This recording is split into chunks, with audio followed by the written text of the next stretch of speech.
El 2016 nos está diciendo adiós y es hora de que hagamos un balance de lo que ha pasado, por ejemplo, en temas educativos. Como siempre, vamos a poner un panorama para ustedes sobre algunos puntos que vamos a tratar esta mañana.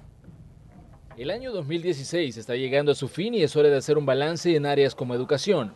Uno de los temas que acaparó titulares este año fue la nota obtenida por los egresados de educación media en la prueba de aptitudes y aprendizajes PAES. Este año tuvieron una disminución de 4 centésimas. La nota global fue de 5.26 en comparación con la nota promedio obtenida el año pasado, que fue de 5.3 y apenas 6 centésimas más que la del año 2014, cuando llegó a 5.20.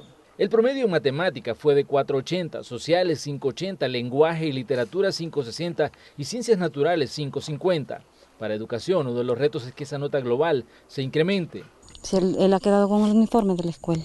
Para el Ministerio de Educación, la violencia es otro tema que ha incidido en el desarrollo de actividades académicas. El accionar de las pandillas y el acoso al que son sometidos muchos jóvenes les llevan a dejar la escuela. En 2015, según cifras de educación, desertaron unos 39.000 estudiantes. Este año 2016, según gremiales de maestros como Cimeduco, esa cifra habría llegado a 60.000. Las cifras de las gremiales de maestros indican también que 9 docentes y 43 estudiantes fueron asesinados en diferentes hechos violentos. Las gremiales de profesores consideran que programas como el vaso de leche, la entrega de útiles escolares y uniformes sigue siendo un buen incentivo para el desarrollo educativo salvadoreño, pero que la gestión en materia educativa sigue siendo deficiente. Los datos con respecto al programa de acceso a las computadoras tienen como trasfondo el hecho de que no todas las escuelas han sido beneficiadas en la entrega de lempitas. Los maestros dicen que a esto se suma que los centros que han recibido este tipo de equipo no fueron favorecidos con la asignación de fondos ni personal técnico que les dé mantenimiento y que brinde asesoría a los profesores y alumnos sobre su uso. Especialistas de la Universidad Centroamericana, José Simeón Cañas, UCA, se hacen las siguientes preguntas. ¿Es de calidad la educación pública en El Salvador? ¿Se hace efectivo el derecho a la educación? ¿El sistema educativo es inclusivo? ¿Cuáles son los contenidos realmente importantes? ¿Las metodologías en las aulas permiten atender la diversidad de los estudiantes? Los investigadores de este centro de estudios afirman que se debe construir un modelo educativo que empodere a las personas como ciudadanos comprometidos con la construcción de una sociedad más justa e inclusiva. En 2016, para el ramo de educación se destinó 942.2 millones de dólares. Para 2017, ese gasto llegará a 941.9 millones. Las cifras, si las observamos como ciudadanos, son muy altas, pero si se analizan desde un punto de vista institucional, se quedan cortas. Especialistas en áreas sociales de FUSADES dicen que el Estado prioriza la educación en la política social. No obstante, su necesidad de financiar una deuda pública cada vez más alta resta recursos para el desarrollo nacional. Una articulación entre las prioridades de política pública y la distribución de fondos en el Ministerio de Educación es un avance hacia una transformación educativa, mas no una garantía. Los objetivos del proyecto de presupuesto no reflejan problemas educativos prioritarios. Esta mañana vamos a conocer el balance que hace del año que termina el titular de la cartera de educación y los retos que se deben asumir como país en 2017. Comenzamos la entrevista para este martes. Bueno, y le damos la bienvenida al señor ministro de Educación, a los estudios de Canal 12, Carlos Canjura. Bienvenido, señor ministro. Un gusto recibirlo una vez más aquí. Muchas gracias, Manuel. Un placer estar en este programa. Señor ministro, está por iniciar un nuevo año. ¿De cuánto es la matrícula que ustedes esperan en 2017? Si hablamos ya de algo que está por comenzar, porque ya el 2017 está pues muy cerca. Pues viendo la tendencia de la población escolar, en edad escolar, esperamos una población que anda aproximadamente en el mismo rango que hemos tenido este año. Incluso puede ser un poco menor. 1.300.000 era los datos que manejan. 1.300.000 en el sector público, ¿verdad? Porque si ya se junta el sector privado, estamos hablando de casi 1.6 millones. Obviamente, pues educación siempre es un área que requiere muchísima inversión y cualquier esfuerzo que se haga siempre se va a quedar corto, sobre todo en una situación como la que enfrenta El Salvador. Vemos muchas escuelas que tienen necesidades, que se hacen muchos esfuerzos, pero que al final pues es de articular una serie de situaciones. ¿Qué pasa con la planilla de docentes para el próximo año? ¿Va a continuar igual? ¿Se prevé hacer nuevas contrataciones de maestros? Pues la verdad es que los espacios para contratar nuevo personal no aparecen, ¿verdad?, en las posibilidades. Sin embargo, yo creo que hay como optimizar el recurso nacional que tenemos disponible. Creo que hay formas de lograr que con el recurso actual hagamos que se atienda toda la comunidad. Una mejor atención a la escuela, ¿verdad? Ministro, el año 2015 fueron 942.2 millones los destinados al ramo de educación. Este año o el año que viene, en 2017, se habla de 941.9 millones. Hay una leve disminución. Yo leía algunos datos que decía que son aproximadamente $300.000 los que le han restado a la cartera de educación. Sí. Bueno, como usted sabe, es un problema que tenemos en todo el gobierno, ¿verdad? Es un tema de ingresos, un tema de fiscalidad que tenemos en el país, que creo que debemos abordar lo más pronto posible. Yo esperaría que ese tema se vaya resolviendo muy pronto, ¿verdad? Creo que nuestra sociedad requiere mayores niveles de compromiso con diversos temas. El tema de la educación, por supuesto, es uno de ellos. Y bueno, yo esperaría que los espacios para mejorar la inversión en educación vayan mejorando. Ministro, ¿cuáles son los retos que usted ve de inmediato para el ramo de educación? Yo sé que usted tiene muchísima experiencia en esta área y que puede hacernos una evaluación de cómo está funcionando el sistema y que ve claramente cuáles son las áreas a atacar en los años que vienen.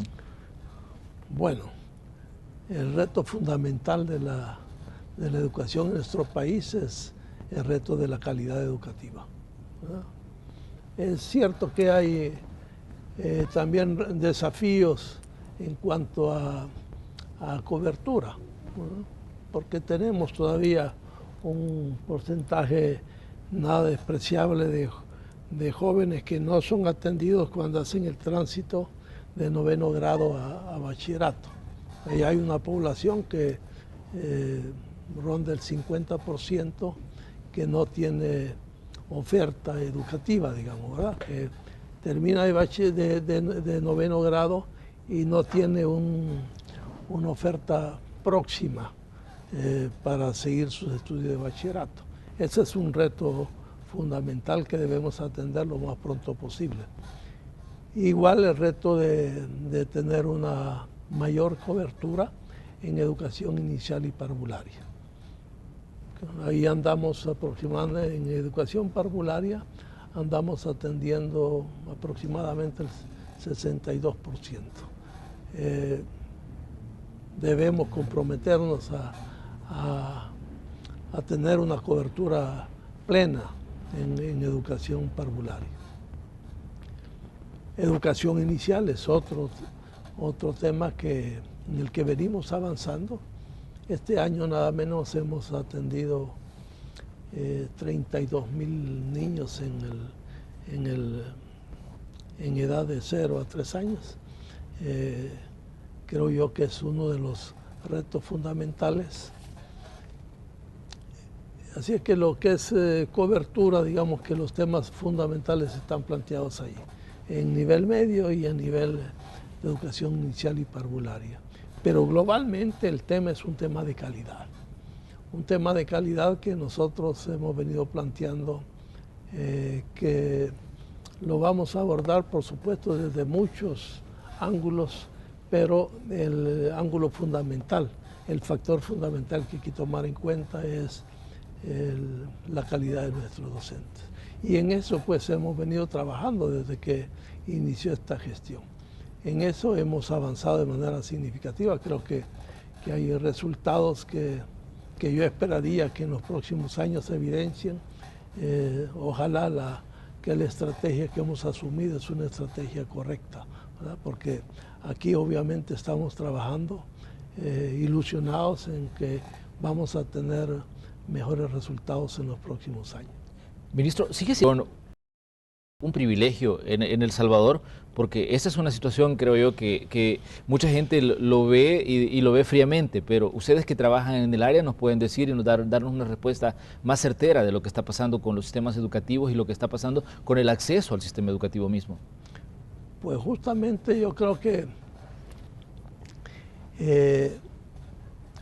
el nivel de bachillerato debemos ampliarlo, ¿no? Es decir, nos hemos comprometido en el plan El Salvador Educado a una educación que garantice 12 años de escolaridad. Eso es la idea central, es que haya la posibilidad de que todos los jóvenes puedan llegar a bachillerato, ¿verdad? Eso como un compromiso, como un derecho de los jóvenes a la educación.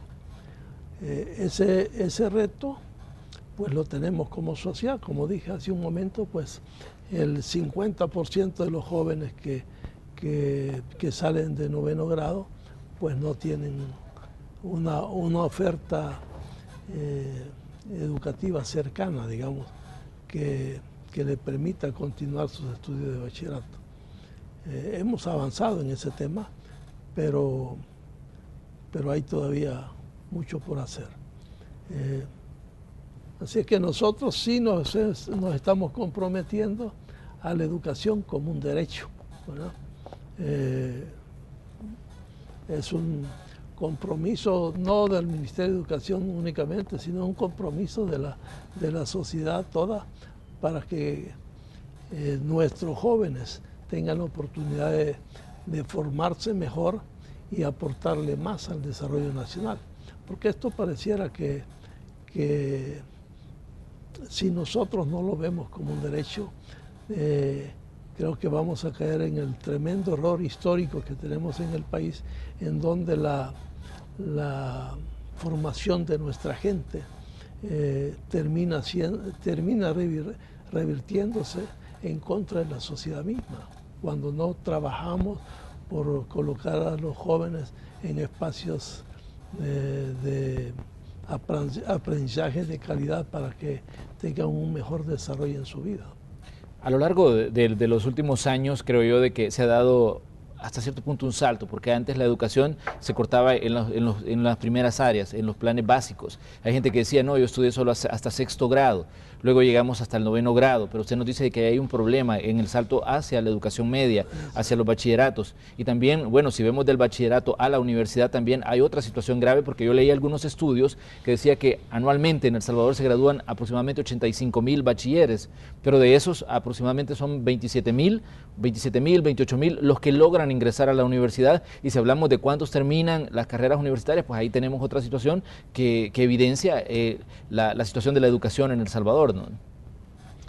Ese es justamente otro de los retos que tiene el sistema, ¿verdad? Porque la formación en el nivel superior es todavía más restringida. En efecto, de los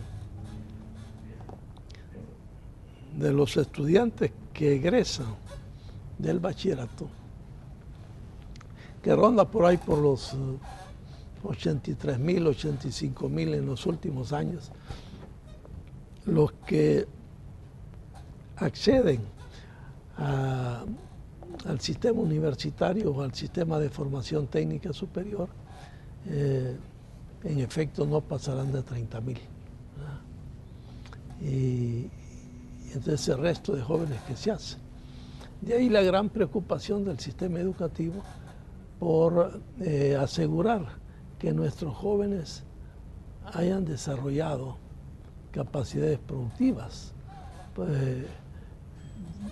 porque de lo contrario estos jóvenes no tienen acceso a la educación superior para seguirse formando, pero tampoco tienen la posibilidad de insertarse de manera ventajosa en el aparato productivo.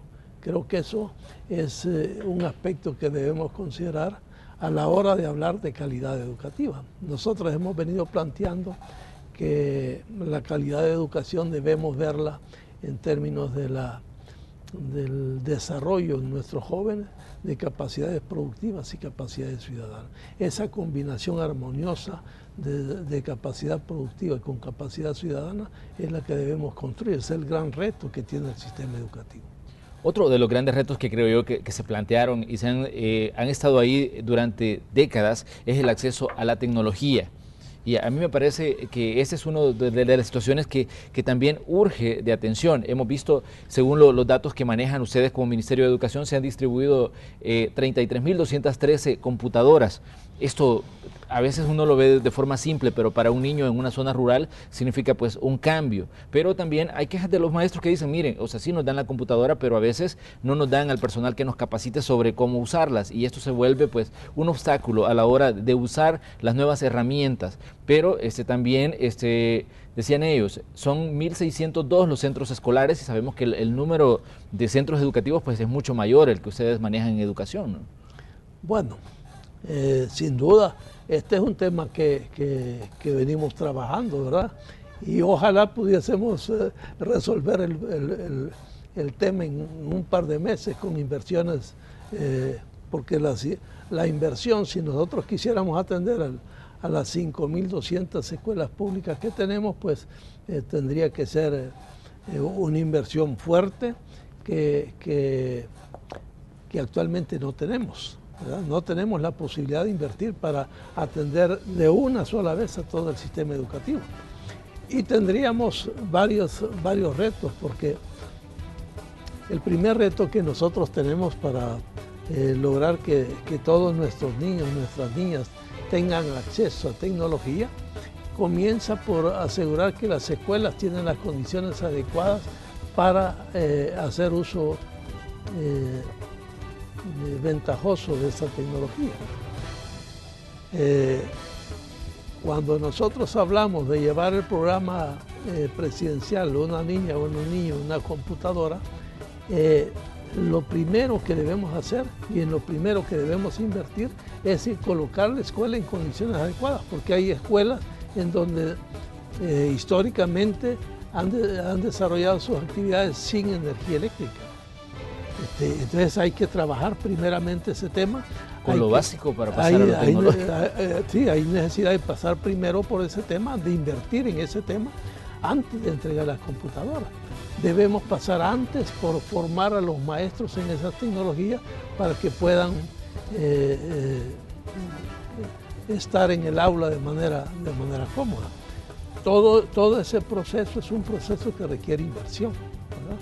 Y la inversión, como digo, nosotros venimos haciendo, a pesar de las limitaciones que hemos tenido en estos últimos años, nosotros hemos venido haciendo lo mejor que podemos para ir colocando, aunque el número de escuelas no es un porcentaje alto, pero sí ya es un principio, un número respetable. Son 1.600 escuelas que han sido atendidas en este periodo, ¿verdad?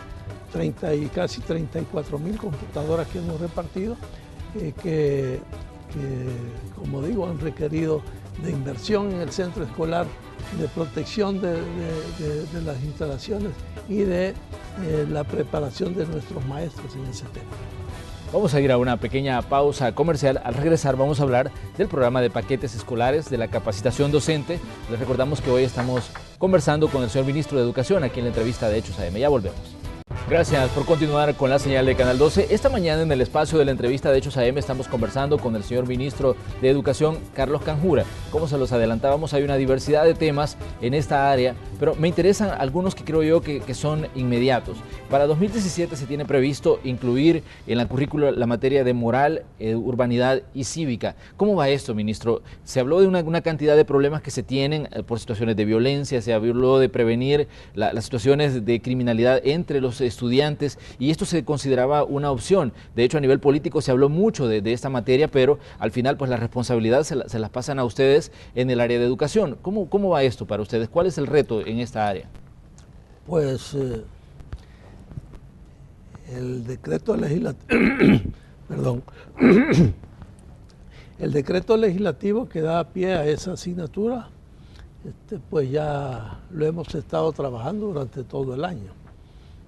Yo quiero destacar el hecho de que nosotros venimos en el esfuerzo por formar nuestros maestros en todas las especialidades y en todos los niveles educativos.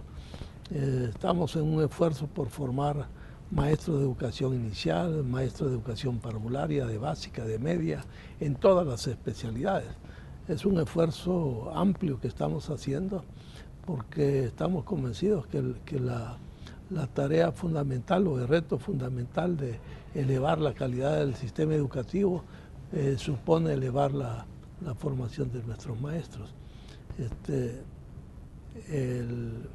El tema de la asignatura moral, urbanidad y cívica, nosotros lo hemos trabajado a partir del grupo básico de ciencias sociales que venimos trabajando desde el 2015, de enero de 2015, porque estamos en un esfuerzo por construir un grupo de especialistas en ciencias sociales en cada uno de los niveles del sistema educativo.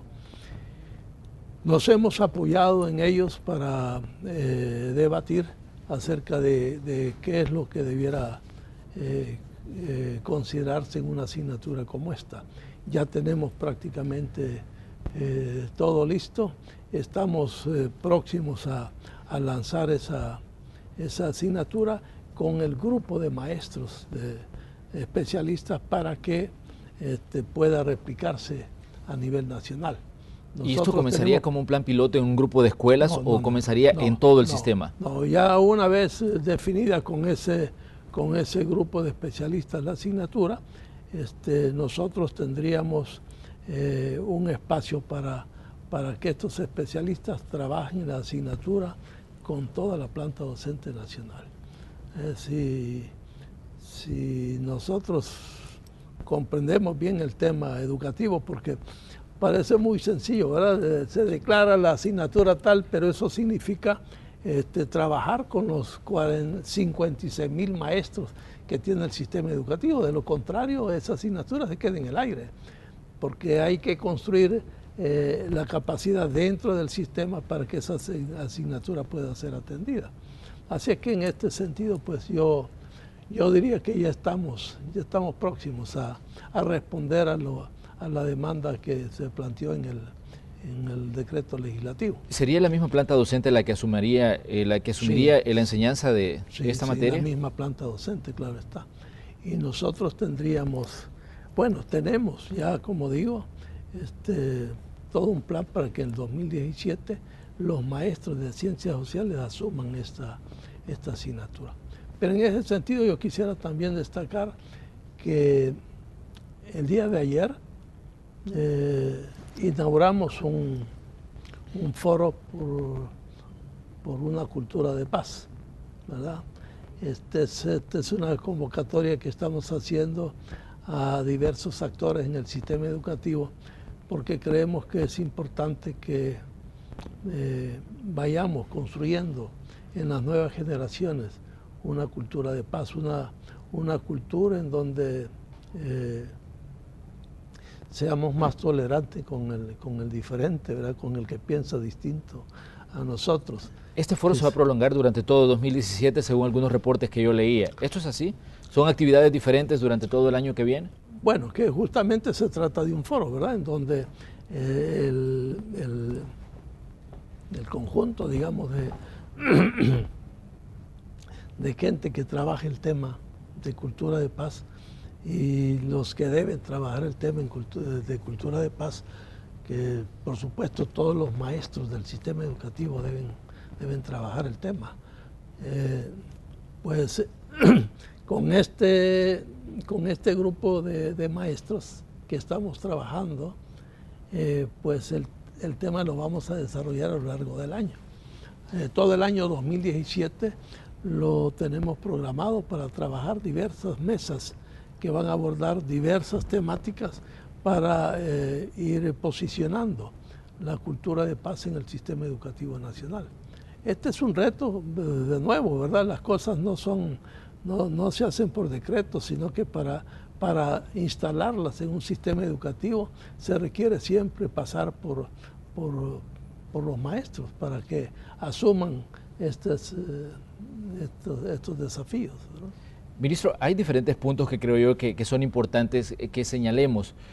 Cuando ocurren situaciones que tienen que ver con violencia, cuando ocurren situaciones que tienen que ver con la situación que está enfrentando El Salvador en diferentes áreas, ya sea en áreas rurales, en áreas urbanas, siempre se menciona la educación como la clave para resolver muchos de los problemas que tiene el país. Pero la pregunta que surge es, ¿qué tan dispuestos están todos los sectores vivos de El Salvador a involucrarse en áreas educativas, a contribuir con ustedes en el trabajo que tienen con los niños de diferentes zonas del territorio nacional, que se dice, bueno, los niños ya son, dicen, el presente y son el futuro de El Salvador también, pero los políticos, el sector privado, las áreas sociales, ¿qué tan dispuestos están a involucrarse en trabajar en áreas educativas?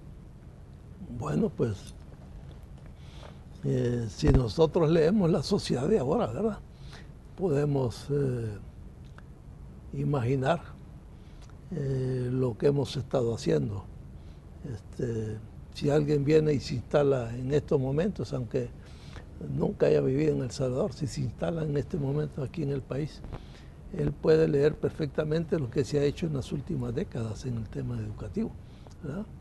Y la verdad es que a pesar de todos los esfuerzos que pudieron haberse hecho, lo que sí es cierto es que tenemos instalada, como digo, una cultura de violencia que prácticamente es típica en la sociedad salvadoreña. Somos muy poco dados a debatir de manera serena los distintos temas, ¿verdad? Muy rápidamente llegamos a descalificar al que no piensa exactamente lo que nosotros estamos pensando sobre un tema. Esa es toda una cultura que no la podemos sino descifrar a lo largo de la historia, ¿verdad? Es algo instalado ya en la sociedad salvadoreña. Por eso es importante que en el sistema educativo se asuma este tema, ¿verdad?, de ir desarrollando esa cultura de paz en donde el respeto a los otros, la tolerancia, la diferencia, el superar diferencias con el diálogo, los métodos de solucionar conflictos de manera un poco más respetuosa del pensamiento de los otros, creo yo que es algo que debemos instalar en toda la sociedad, pero fundamentalmente en el sistema educativo.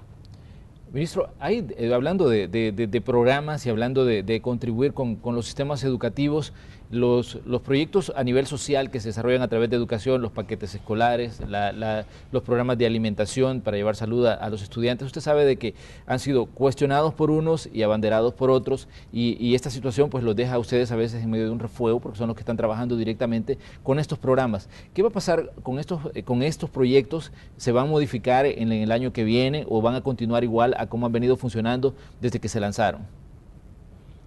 Bueno, pues el tema de los programas sociales me parece que es una discusión que tiene que ver con cómo vemos a los otros, ¿no? Si nosotros somos de verdad serenos para ver lo que ha tenido a lo largo de la existencia de la República de El Salvador, la sociedad salvadoreña, el tema educativo, nos vamos a percatar perfectamente que la educación en efecto ha sido un privilegio y lograr que la gente acceda a la educación es un reto fundamental si pensamos en nosotros. Claro que si no pensamos en nosotros y no nos preocupa que el otro se desarrolle, pues a lo mejor no vemos los programas sociales como importantes, ¿verdad? Porque los programas sociales lo que hacen es, o lo que permite todo este conjunto de programas, es justamente el lograr que nuestro niño, que nuestra niña esté en la escuela. Porque estar en la escuela es fundamental para hablar de calidad de la educación, porque está claro que si no está en la escuela, pues la calidad de educación es nula, es obvio. Entonces nosotros debemos garantizar que el niño y la niña están en la escuela. Y ese es el propósito de los programas sociales, que zapatos, uniformes, útiles escolares, el vaso de leche, alimentación escolar, son justamente componentes fundamentales que permiten asegurar que el niño y la niña van a estar en la escuela. Porque de lo contrario, que no va a estar un niño porque no tiene uniforme, o que no tiene ropita para ir a la escuela, o que no tiene un par de zapatos para trasladarse a la escuela, o que va a llegar y que va a llegar sin desayunar y vamos a esperar tener una educación de calidad.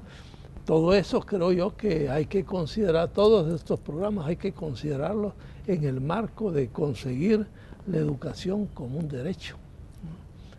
Yo creo que ese tema, si bien es cierto, yo conozco las críticas que hace mucha gente, porque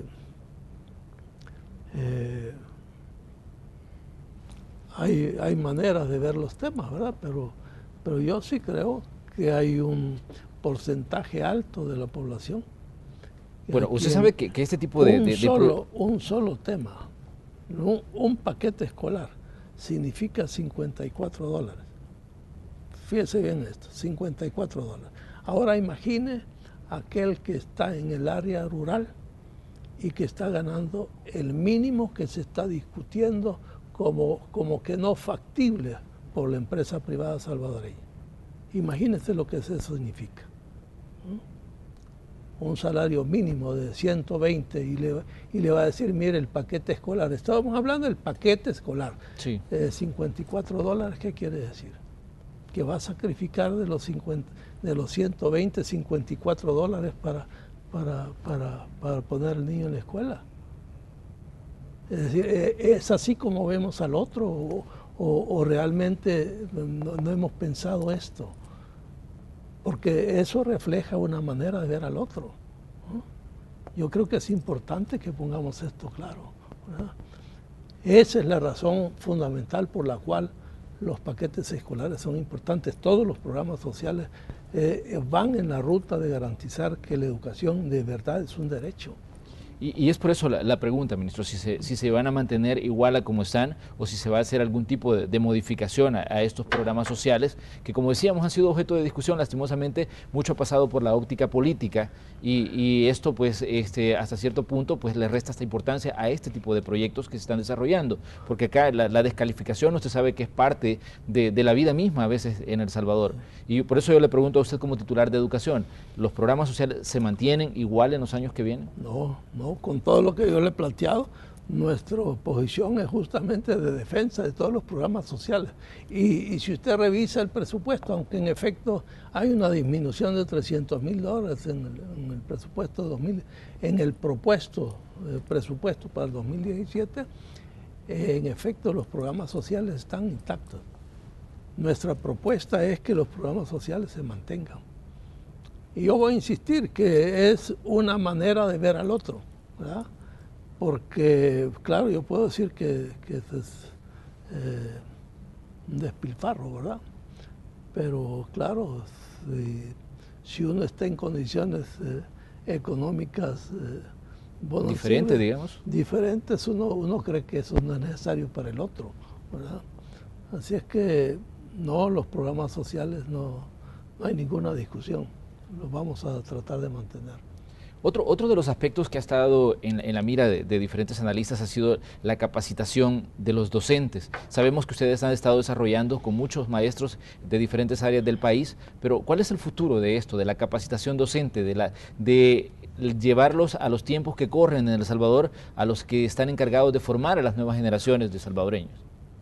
Bueno, pues nosotros cuando instalamos el plan de formación de docentes de servicio, no pensamos que fuese un programa temporal, ¿verdad? Nosotros siempre hemos imaginado que el maestro, la maestra es un académico y que debe permanentemente estar formándose. Hemos planteado el tema de esta manera. Ojalá nosotros podamos establecer un sistema de formación de maestros de forma tal que si un maestro llega con un grado de profesor, en su vida profesional pueda transitar por la licenciatura, la maestría, el doctorado. Ojalá podamos montar un sistema de atención a los maestros que vaya elevando cada vez más su nivel de formación y que nos permita que estos maestros tengan la posibilidad de formar cada vez mejor a nuestras nuevas generaciones.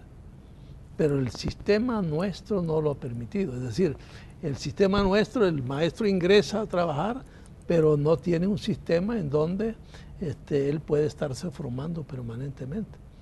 Y yo quiero señalar que en las últimas décadas la formación permanente ha sido obvio que el sistema lo requiere. Solo basta considerar el tema tecnológico, lo que significa que un maestro se pare en su formación tecnológica, no digamos 10 años, 5 años que se pare. Y ese maestro queda desfasado en términos tecnológicos, ¿no?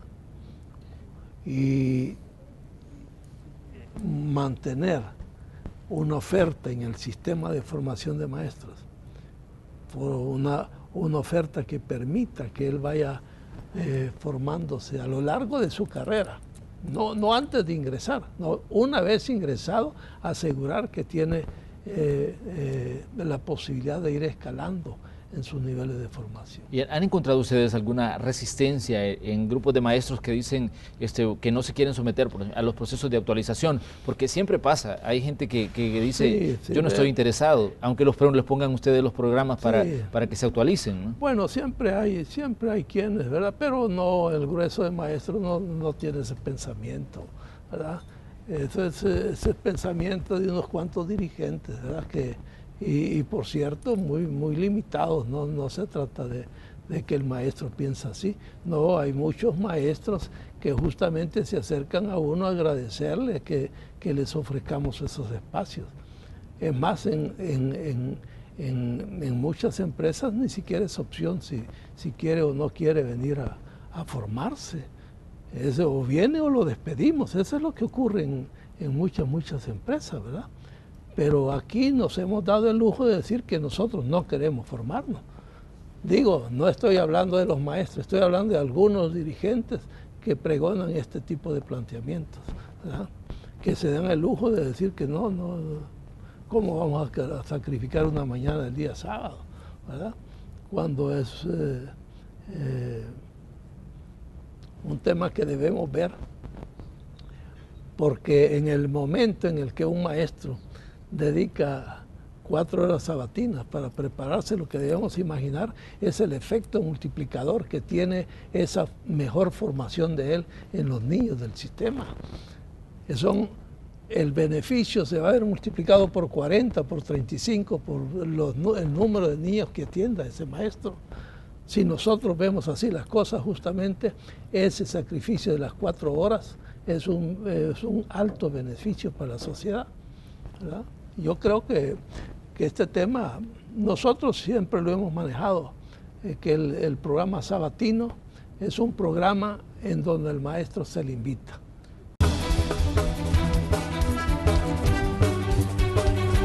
Gracias por continuar con Canal 2. Estamos llegando ya a la recta final del espacio de la entrevista correspondiente a esta mañana de día martes 13 de diciembre. Tenemos como invitado al señor ministro de Educación, Carlos Canjura, y hemos estado hablando sobre los retos y los problemas que enfrenta el sistema educativo salvadoreño. Hay situaciones, ministro, que creo yo que en 2017 pues vienen una cantidad importante de retos. Los programas de alfabetización, me imagino que se van a ampliar y van a buscar que se llegue a más salvadoreños en el año que entra. Pues le voy a señalar que nosotros estamos terminando el año, o vamos a terminar el año, con 67 territorios declarados libres de analfabetismo. este es un compromiso o debe ser un compromiso de todos los salvadoreños alfabetizados, ¿verdad? Ver cómo apoyamos a nuestra población que está en esa condición para que acceda a esa dimensión que permite la lectoescritura, los cálculos aritméticos básicos, ¿verdad? Yo creo que sí hay un compromiso que debemos asumir, porque un salvadoreño en esta condición debiera ser un compromiso de un salvadoreño por atenderle, ¿verdad? Estamos hablando de una población, tranquilamente estamos hablando andamos por el orden de 10.5% de analfabetismo a nivel nacional, ¿verdad? Que lo hemos venido bajando porque cuando se arrancó estábamos con más del 17% de analfabetismo, ¿verdad? Hemos bajado a 10.5, pero 10.5 de la población salvadoreña de 15 años en adelante es una cantidad impresionante de jóvenes. Quizá la mayoría de gente tenemos la idea de que las personas que no pueden leer están en zonas rurales y que son gente mayor, tal vez que no tuvo acceso a algún nivel de escolaridad, pero me imagino que ustedes el panorama que tienen es totalmente diferente, tienen identificados quiénes son los salvadoreños que incluso no tienen acceso a aprender a esto, algo tan básico, leer. Le voy a decir que el tema de analfabetismo nosotros lo tenemos identificado por edades, ¿verdad? Y el rango de 15 a 25 años, porque técnicamente se habla de un analfabeta cuando ha llegado a los 15 años y no tiene esas capacidades desarrolladas. Pero el rango de 15 a 25 nosotros tenemos igual técnicamente estamos libres de analfabetismo, ¿verdad? Porque el porcentaje anda abajo del 4%, que es lo que técnicamente se entiende como libre del analfabetismo. Yo no comparto esa manera técnica de verlo, pero es lo que internacionalmente se reconoce como una sociedad libre de analfabetismo. Pero el caso es que nosotros en el rango de 15 a 25 años nosotros tenemos un porcentaje menor creo incluso de 3.5%. ¿A dónde está el problema? Bueno, cuando nosotros hablamos de 25 a 60, ahí ya se nos disparó a un porcentaje que anda por el 11%. Y de 60 en adelante, pues el porcentaje es altísimo, es del 33%. O sea, que es un tema en el que hemos venido avanzando, ¿verdad? Porque las generaciones que han ido llegando, pues han ido mejorando ese nivel de alfabetización. Y nosotros estamos confiados que vamos a tener en esta administración un avance importantísimo. Yo sueño con que tengamos un país libre de analfabetismo. Este año hemos atendido en efecto a más de 39.000 salvadoreños en esa condición. Solo este año hemos declarado, vamos a declarar 17 municipios libres de analfabetismo, ¿no? Vamos a terminar el año con 67 territorios porque hay la zona del Trifinio está incluida en estos 67.